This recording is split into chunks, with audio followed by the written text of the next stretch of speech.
warahmatullahi wabarakatuh. Halo sahabat UMSI, kembali lagi nih bersama kami di Podcast UMSI. Podcast yang tentunya memberikan informasi seputar Universitas Muhammadiyah Sinjai.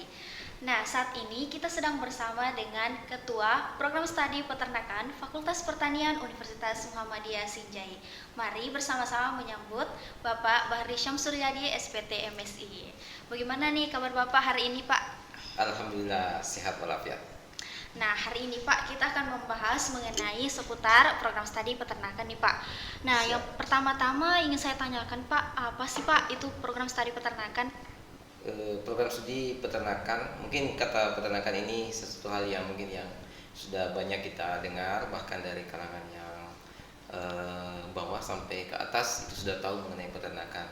Tapi kalau kita berbicara program studi peternakan, di mana program studi peternakan ini adalah program studi yang mempelajari mulai dari produksi ternak, nutrisi dan makanan ternak, teknologi hasil ternak atau pengolahan hasil peternakan, sampai ke sosial ekonomi peternakan atau sampai dari penjualan dari produk-produk tersebut. Nah, itu. Selanjutnya nih Pak, apa sih yang menjadi visi dari program studi peternakan Universitas Muhammadiyah Sinjai Pak?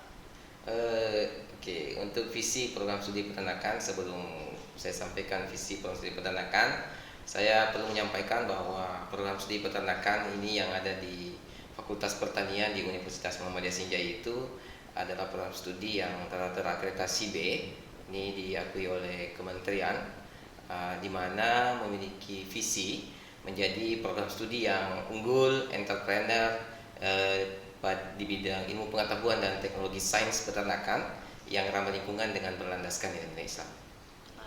Seperti itu ya Pak. Selanjutnya Pak, saya ingin tahu nih, program studi peternakan ini dibentuk sejak kapan ya Pak ya? Sejarah yang mulai asal mula program studi peternakan di Universitas Muhammadiyah Sinjai itu sebenarnya dimulai dari Sekolah Tinggi Ilmu Pertanian Muhammadiyah Sinjai pada tahun 2012. Kemudian pada tahun 2020 yang lalu, tepatnya di bulan 5, itu bergabung dengan Sekolah Tinggi Ilmu Sosial Politik Muhammadiyah Sinjai menjadi Universitas Muhammadiyah Sinjai. Dari situ program studi peternakan ini. Berarti program studi peternakan ini sudah terbilang lama ya Pak ya? Iya, kalau berbicara usia, program studi peternakan itu sudah cukup lama, sudah banyak yang dilalui, tentunya juga dengan bertambahnya umur tentunya harus memiliki banyak hal yang bisa diperlihatkan seperti itu. Apa sih yang menjadi keunggulan dari program studi ini Pak? Program studi peternakan, sebenarnya ini kita kalau berbicara keunggulan itu ada beberapa sebenarnya yang kita perlu lihat. Entah itu dari ini kan semua ada keterkaitannya semua, mulai dari prodinya, dosen-dosennya, dan sampai mahasiswanya seperti itu. Jadi yang ini kalau di prodi, untuk di prodi ini sendiri itu prestasi ini banyak juga sih prodi yang seperti ini di UMSI, salah satunya prodi peternakan, yaitu dengan lolosnya hibah untuk KSKI MBKM atau perbaikan hibah yang diperoleh untuk memperbaiki kurikulum Merdeka Belajar gitu, untuk menyesuaikan. Dan di situ di hibah itu prodi peternakan UMSI itu bersyukur sekali karena dari sekian banyak penerima hibah ada cuma 40 program studi yang diundang oleh kementerian untuk memaparkan hasil dari kegiatan MBKM yang dikerjakan selama hibah itu berjalan. Itu tempatnya itu hari di Bogor. Jadi kita dipanggil di sana untuk melihat model-model rekognisi pembelajaran kita yang ada di UMSI atau khususnya di prodi peternakan gitu. Oh begitu ya Pak. Jadi masing-masing ada prestasi. Nah, ketika berbicara tentang prestasi nih Pak, saya ingin bertanya apa sih yang ada prestasinya di dosen-dosen tentunya Pak? Kalau dosen ini prestasi ini tentunya dari semua kegiatan ini, prestasi-prestasi yang kita dapat di prodi peternakan tentunya tidak semudah itu. Tentunya ada proses yang panjang yang dilalui oleh program studi peternakan. Untuk dosen untuk dosen begitu pun dengan tenaga pengajar yang di program studi peternakan itu ada 12 dosen, dan boleh dikata itu produktif semua karena kegiatan-kegiatannya sebagai seorang dosen itu terpenuhi seperti itu. Untuk prestasinya di bidang misalnya di bidang penelitian begitu pengabdian, kemarin di program studi peternakan ini kalau berbicara beberapa tahun ke belakang ini tentunya sangat jauh panjang gitu. Kita ambil saja ya 2 tahun lah, 2 tahun dari 2022 dan 2023. Di 2022 itu di program studi peternakan berhasil memperoleh hibah dari kementerian itu satu di penelitian kerjasama dengan Institut Pertanian Bogor yang diwakili oleh Bu Asmi dari UMSI. Terus di pengabdian itu sudah satu. Sedangkan pada tahun 2023 yang baru-baru ini itu kembali lagi program studi peternakan trennya naik seperti itu. Ini kami di program studi sangat bersyukur karena ini trennya naik seperti itu. Kan untuk sekarang itu ada 4 hibah kompetitif yang ini, 1 hibah di penelitian dan 3 di pengabdian masyarakat. Nah, masyarakat tentunya kegiatan-kegiatan seperti ini akan menghasilkan luaran yang luar biasa baik dari segi jurnal dan lain-lain, dan juga melibatkan mahasiswa begitu. Dengan melibatkannya mahasiswa tentunya akan ada nanti bentuk rekognisi pembelajaran seperti itu. Wow, dengan capaian dari dosen-dosen yang sangat luar biasa, pasti ada juga dong capaian dari mahasiswa sendiri, Pak. Oke, kalau mahasiswa tentunya saya juga harus berterima kasih lebih awal kepada dosen-dosen yang ada di proses peternakan secara umum di UMSI. Kan ini semua artinya prestasi itu yang kita peroleh di prodi itu bukan semata-mata kerjanya prodi, tapi semuanya itu.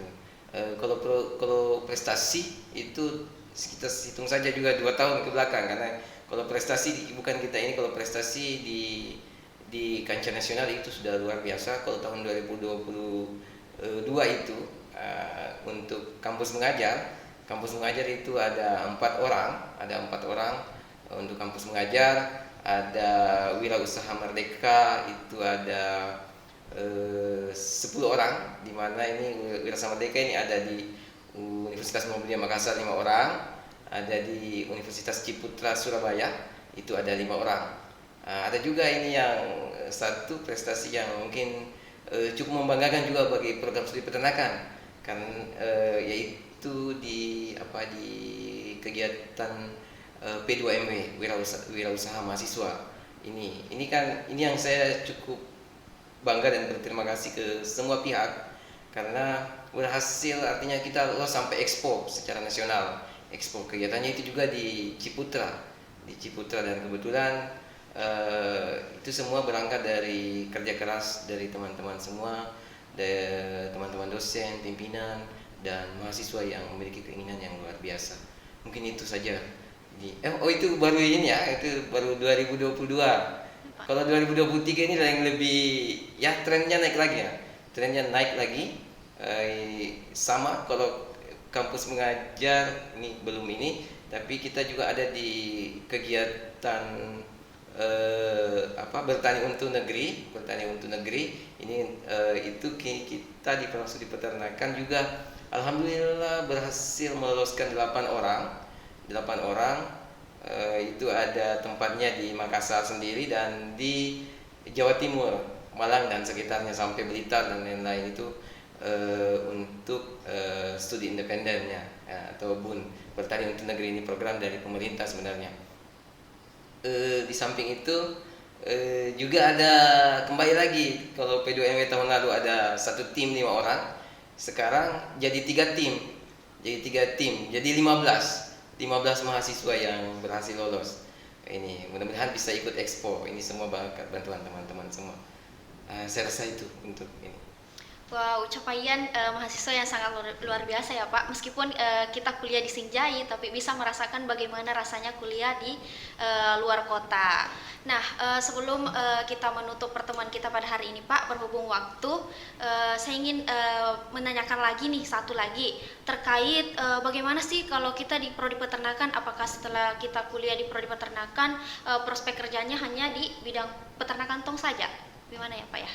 Oke, kalau prospek kerja di program studi peternakan ini penting saya sampaikan ke sahabat UMSI, karena kalau kita mendengar sekilas mendengar tidak paham mengenai peternakan, paling ujung-ujungnya kita bilang oh ini jadi peternak saja. Sebenarnya tidak seperti itu. Di sini yang saya ceritakan hari ini adalah realita bahwa program studi peternakan UMSI mulai dari 3 tahun terakhir ini yang tercatat di kami di program studi itu ada 8 perusahaan besar. Mahasiswa UMSI ada di situ. Ada di situ ini menunjukkan bahwa kita di daerah itu bisa juga bersaing dengan program-program tinggi lain yang berkualitas seperti itu yang sudah puluhan tahun lah dan lain-lain. Ini salah satu contohnya, ada beberapa contoh yang saya sebutkan perusahaan-perusahaan itu. Di antaranya di Java itu ada 2 mahasiswa peternakan yang ada di sana. Dan ada di Cangpopang ada 4 orang. Ini suatu prestasi yang luar biasa ini. Saya sampai sekarang rasanya masih tidak percaya seperti itu. Ada juga yang di PT Bas dan lain-lain, masih banyak yang lainnya. Bukan hanya situ sebenarnya, untuk di perusahaan itu situ, di swasta, di pemerintahan juga ada. Di pemerintahan kalau di proses peternakan itu di luar dari yang sudah terangkat jadi pegawai negeri sipil, khusus misalnya di dinas peternakan, juga ada inseminator. Kalau berbicara inseminator ini yang dari program studi peternakan UMSI itu bukan, saya tidak bisa menghitung, tapi dari 3 kabupaten itu rata-rata dari program studi peternakan, dari Bone, Bulukumba dan Sinjai sendiri. Kalau di Sinjai hampir setiap kecamatan lah pasti orang tahu kalau program studi peternakan. Seperti itu. Terus di dunia usaha atau jadi entrepreneur juga ada alumni kita di program studi peternakan. Di antaranya misalnya ada kita alumni dari Bulukumba. Dia itu sudah berapa tahun ya, dia usaha pupuk kompos. Pupuk kompos ini sangat berkembang juga. Bahkan kemarin saya dapat informasi dibiayai oleh Kementerian Pertanian dalam program YES,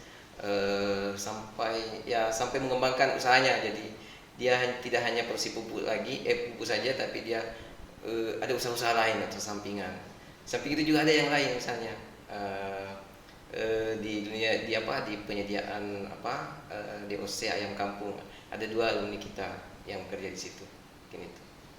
Oke, terkait pembahasan kita selanjutnya Pak, saya ingin menanyakan nih Pak tentang closing statement Bapak. Apakah ada untuk teman-teman kita khususnya di luar sana yang masih belum tahu mau kuliah di mana dan mau ambil jurusan apa, dan supaya mereka ini termotivasi untuk gabung bersama kita tentunya di program studi peternakan.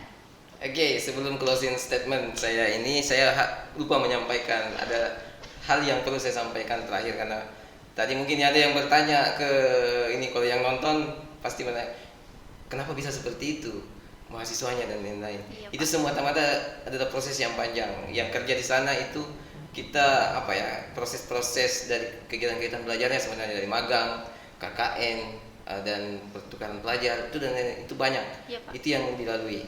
Itu yang perlu saya sampaikan. Dan sebagai closing statement dari saya selaku program studi peternakan mewakili teman-teman program studi di Fakultas Pertanian Universitas Muhammadiyah Sinjai, bagi teman-teman adik-adik yang masih bingung untuk memilih program studi, silakan pilih program studi peternakan, karena program studi peternakan yakin dan percaya bahwa memiliki prospek atau lapangan kerja yang sangat luas, dan potensi peternakan di Indonesia itu masih terbuka lebar untuk kita semua. Saya rasa itu. Terima kasih. Terima kasih dari kami. See you the next video.